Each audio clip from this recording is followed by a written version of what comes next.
काम्यदान एवं मेरुदानों का वर्णन। अग्निदेव कहते हैं, वशिष्ठ, अब मैं आपके सम्मुख काम्यदानों का वर्णन करता हूं, जो समस्त कामनाओं को पूर्ण करने वाले हैं।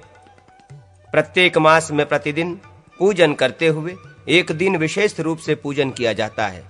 इसे काम्य पूजन कहते हैं।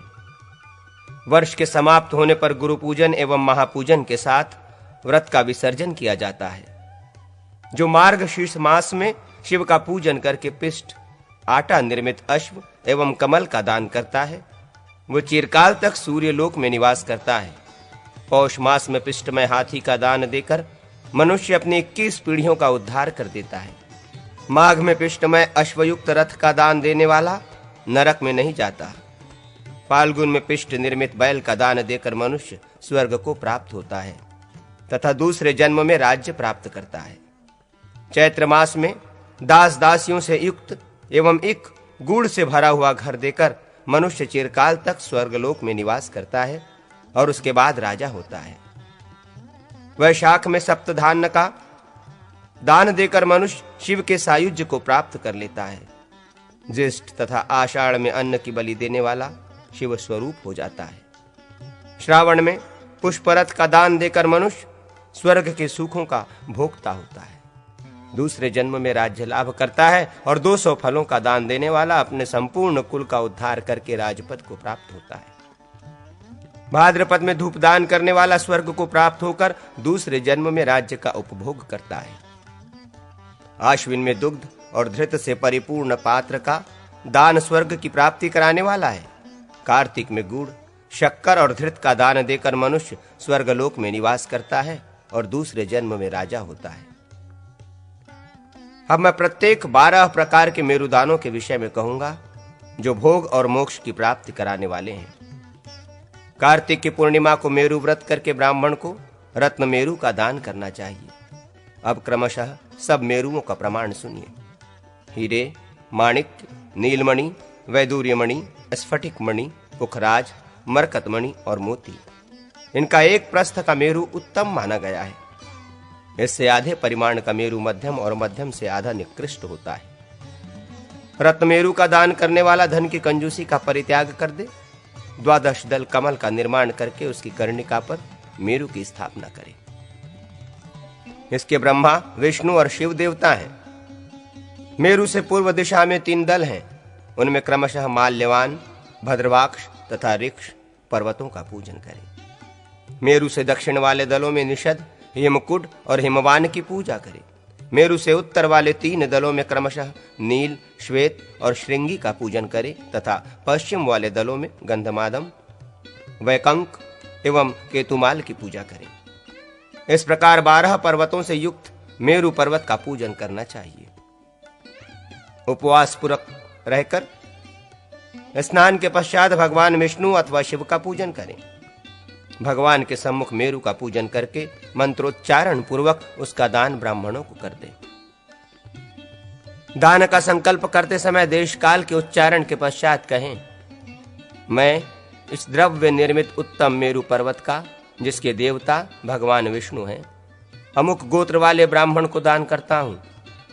इस दान से मेरा अंतःकरण शुद्ध हो जाए और मुझे उत्तम भोग एवं मोक्ष की प्राप्ति हो। इस प्रकार दान करने वाला मनुष्य अपने समस्त कुल का उद्धार करके देवताओं द्वारा सम्मानित हो विमान पर बैठकर इंद्रलोक, ब्रह्मलोक, शिवलोक तथा श्री वैकुंठ धाम में क्रीड़ा करता है। संक्रांति आदि अन्य पुण्य कालों में मेरु का दान करना चाहिए। 1 सहस्त्रपल सुवर्ण के द्वारा महामेरु का निर्माण करावे। वो 3 शिखरों से युक्त होना चाहिए और उन शिखरों पर ब्रह्मा, विष्णु और शिव की स्थापना करनी चाहिए। मेरु के साथ वाला प्रत्येक पर्वत 100 पल सुवर्ण का बनवावे। मेरु को लेकर उसके सहवर्ती पर्वत 13 माने गए हैं। उत्तरायण अथवा दक्षिणायन की संक्रांति में या सूर्य चंद्र के ग्रहण काल में विष्णु की प्रतिमा के सम्मुख स्वर्ण मेरु की स्थापना करें। तदनंतर श्रीहरि और स्वर्ण मेरु की पूजा कर उसे ब्राह्मण को समर्पित करें। ऐसा करने से मनुष्य चिरकाल तक विष्णु लोक में निवास करता है। जो 12 पर्वतों से युक्त रजत मेरु का संकल्प पूर्वक दान करता है, वो उतने वर्षों तक राज्य का उपभोग करता है जितने कि इस पृथ्वी पर परमाणु हैं। इसके सिवा वो पूर्वोक्त फल को भी प्राप्त कर लेता है। भूमि मेरु का दान विष्णु एवं ब्राह्मण की पूजा करके करना चाहिए। एक नगर, जनपद अथवा ग्राम के 8वें अंश से भूमि मेरु की कल्पना करके अवशिष्ट अंश से शेष 12 अंशों की कल्पना करनी चाहिए। भूमि मेरु के दान का भी फल पूर्ववत होता है। 12 पर्वतों से युक्त मेरु का हाथियों द्वारा निर्माण करके 3 पुरुषों सहित उस हस्ती मेरु का दान करें। वो दान देकर मनुष्य अक्षय फल का भागी होता है। 15 अश्वों का अश्वमेरु होता है। इसके साथ 12 पर्वतों के स्थान 12 घोड़े होने चाहिए। श्री विष्णु आदि देवताओं के पूजन पूर्वक अश्वमेरु का दान करने वाला इस जन्म में विविध भोगों का उपभोग करके दूसरे जन्म में राजा होता है। गोमेरु का भी अश्वमेरु की संख्या के परिमाण एवं विधि से दान करना चाहिए। एक भार रेशमी वस्त्रों का वस्त्र मेरु होता है। उसे मध्य में रखकर अन्य 12 पर्वतों के स्थान पर 12 वस्त्र रखें। इसका दान करके मनुष्य अक्षय फल की प्राप्ति करता है। 5000 पल धृत का आज्य पर्वत माना गया है। इसका सहवर्ती प्रत्येक पर्वत 500 पल धृत का होना चाहिए। इस आज्य पर्वत पर श्री हरि का यजन करें, फिर श्री विष्णु के सम्मुख इसे ब्राह्मण को दान कर मनुष्य इस लोक में सर्वस्व पाकर श्री हरि के परम धाम को प्राप्त होता है। उसी प्रकार खांड मेरु का निर्माण एवं दान करके मनुष्य पूर्वोक्त फल की प्राप्ति कर लेता है। 5 खारी धान्य का धान्य मेरु होता है। इसके साथ अन्य 12 पर्वत एक एक खारी धान्य के बनाने चाहिए। उन सब के 3-3 स्वर्णमय शिखर होने चाहिए। सब पर ब्रह्मा, विष्णु और महेश तीनों का पूजन करना चाहिए। श्री विष्णु का विशेष रूप से पूजन करना चाहिए। इससे अक्षय फल की प्राप्ति होती है। इसी प्रमाण के अनुसार तिलमेरु का निर्माण करके दशांश के प्रमाण से अन्य पर्वतों का निर्माण करें। उसके एवं अन्य पर्वतों के भी पूर्वोक्त प्रकार से शिखर बनाने चाहिए।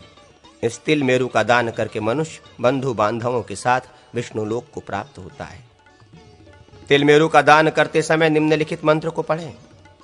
विष्णु स्वरूप तिल मेरु को नमस्कार है।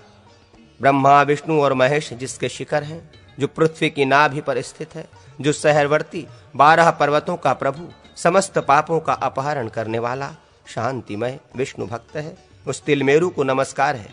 वो मेरी सर्वथा रक्षा करे। मैं निष्पाप होकर पितरों के साथ श्री विष्णु को प्राप्त होता हूँ। ओम नमः। तुम विष्णु स्वरूप हो। विष्णु के सम्मुख मैं विष्णु स्वरूप दाता, विष्णु स्वरूप ब्राह्मण का भक्ति पूर्वक भोग एवं मोक्ष की प्राप्ति हेतु तुम्हारा दान करता हूँ। पृथ्वीदान तथा गोदान की महिमा। अग्निदेव कहते हैं, वशिष्ठ, अब मैं पृथ्वीदान के विषय में कहता हूं। पृथ्वी 3 प्रकार की मानी गई है। 100 करोड़ योजन विस्तार वाली सप्तद्वीपवती समुद्रों सहित जम्बू द्वीप पर्यंत पृथ्वी उत्तम मानी गई है।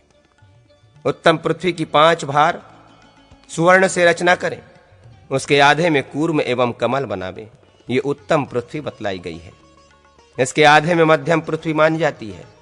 इसके तीसरे भाग में निर्मित पृथ्वी कनिष्ठ मानी गई है। इसके साथ पृथ्वी के तीसरे भाग में कूर्म और कमल का निर्माण करना चाहिए। 1000 पल सुवर्ण से मूल, दंड, पत्ते, फल, पुष्प और 5 स्कंधों से युक्त कल्प वृक्ष की कल्पना करें। विद्वान ब्राह्मण यजमान के द्वारा संकल्प करा के 5 ब्राह्मणों को इसका दान करावे।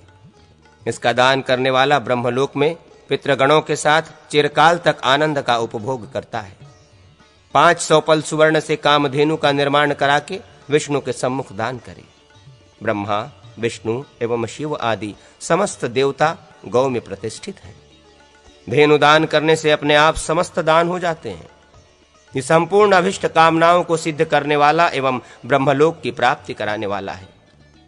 श्री विष्णु के सम्मुख कपिला गौ का दान करने वाला अपने संपूर्ण कुल का उद्धार कर देता है। कन्या को अलंकृत करके दान करने से अश्वमेघ यज्ञ के फल की प्राप्ति होती है, जिसमें सभी प्रकार के सस्य अनाजों के पौधे उपज सके। ऐसी भूमि का दान देकर मनुष्य सब कुछ प्राप्त कर लेता है। ग्राम, नगर अथवा खेटक, छोटे गांव का दान देने वाला सुखी होता है। कार्तिक की पूर्णिमा आदि में वृक्षोत्सर्ग करने वाला अपने कुल का उद्धार कर देता है।